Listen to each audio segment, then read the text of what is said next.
Welcome back to the pregame show. The Rough Riders taking on the San Antonio Missions here again today. A overcast and cold day, and I'm joined here by one of the newest Rough Riders, Phil Klein, who got a chance to pitch in the ball game yesterday in his first day here with the Rough Riders. Phil, the outing for you yesterday, a pretty good one. How did you feel, and what are your first impressions of the team and what your experience is going to be like here at the AA level? Yeah, I felt good out there yesterday. It's nice to finally get down here and settled in and, come out and see the park and see some of the guys you haven't seen in a while. Just wanted to go out there and, do the same thing I've been doing. Try not to change too many things, mechanical or, mental, and just go out there and throw the ball and compete. And this is obviously your first time here with the Rough Riders. You're an Ohio guy. Have you ever been here to Texas at all in the state?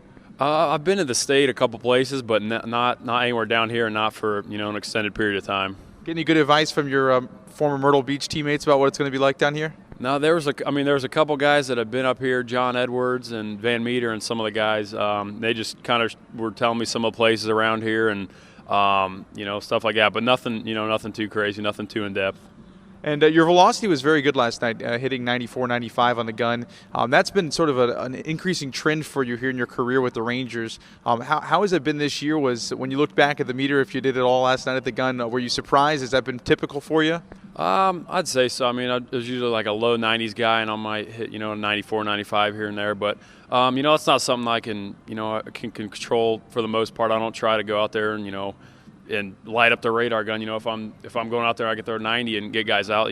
That's fine with me. But it's not something that matters to me. I guess it's it's good from scouts' perspective, and whoever else wants to talk about it. But for me, I just want to go out there and get my outs. It has been slowly and steady going up as you joined the Rangers here, though. Has that been something mechanical that's changed? Has it been a workout program? You were coming out of college, upper 80s, low 90s, and now it seems that you're really sitting more in that 92, 93 range, and like you said, touching 94, 95.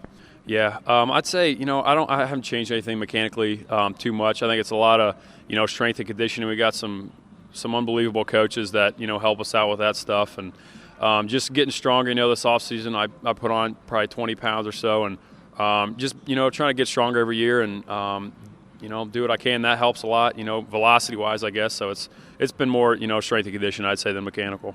Here with Rough Riders reliever Phil Klein on the pregame show. And the outing for you yesterday, 3 innings, a little bit atypical for you, longer than you usually go. Were you surprised you were out there a lot long? Did you know you were going to have to go that long? And was there at any point you're starting to get a little tired or fatigued out there?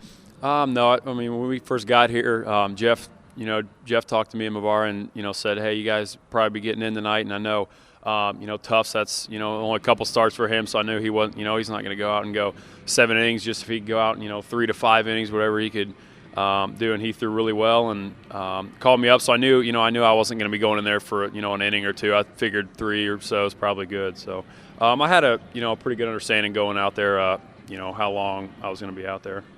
And you were a guy taken in the 30th round by the Texas Rangers, not a highly scouted guy. What was the scouting story like for you? When did you start getting noticed by scouts? Was it something that all of a sudden you were called on draft day and kind of surprised, or were you watched over the years? I was, I've always been a late bloomer. Even through, high school, I wasn't highly recruited at all. Then college, I had some talks going into my junior year. Didn't have a great year. I think I was, thinking about it too much and just kind of had too much stuff going on in my mind. But then senior year, went out and threw pretty well, and they gave me a chance. I'm trying to do the most I can with that.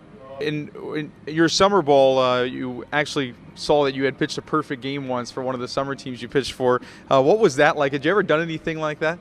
I had some no hitters here and there, but a perfect game, I'd never done anything like that, and that was a special day for me. It was 7 innings, but it was a great day outside. It was unbelievable.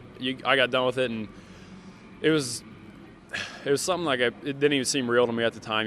I did it, and everyone congratulated me, and cameras in your face and stuff. And I just went out and tried to get my outs and do what I can. And that's not something you really try to go out and do, but it just kind of snowballs. First couple innings you get some outs and keeps going, then you wind up 6th, 7th inning, no one on base so far. So it was just something that kind of snowballed, but it was a great day.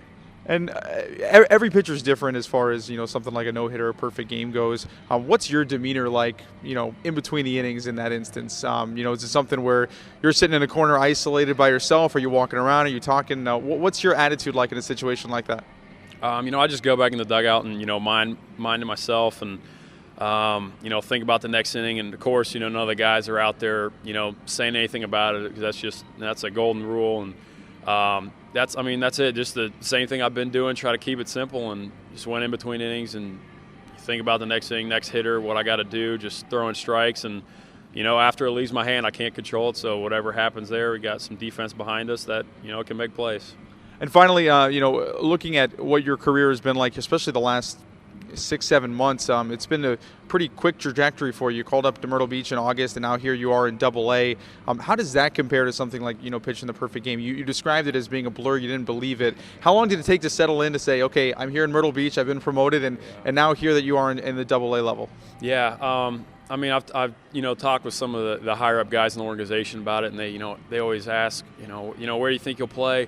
And I tell them straight up, I try not to think about that, honestly. I just if I start thinking about everyone else and worrying about everyone else, well, I'm trying to put together a good season. It never usually works out that well. So just try to go about my business, and that's out of my control. That's the front office guys' decisions. Who they're sending up, down, or the whereabouts of everyone. But just go out and do my work, and whatever happens from there, that's how it is. Well, I appreciate your time. Thanks a lot. Welcome here, and good luck the rest of the season. Thank you. Appreciate it. That was Phil Klein, reliever for your Frisco RoughRiders. We'll be back with more here on the RoughRiders pregame show on the Frisco RoughRiders Baseball Network.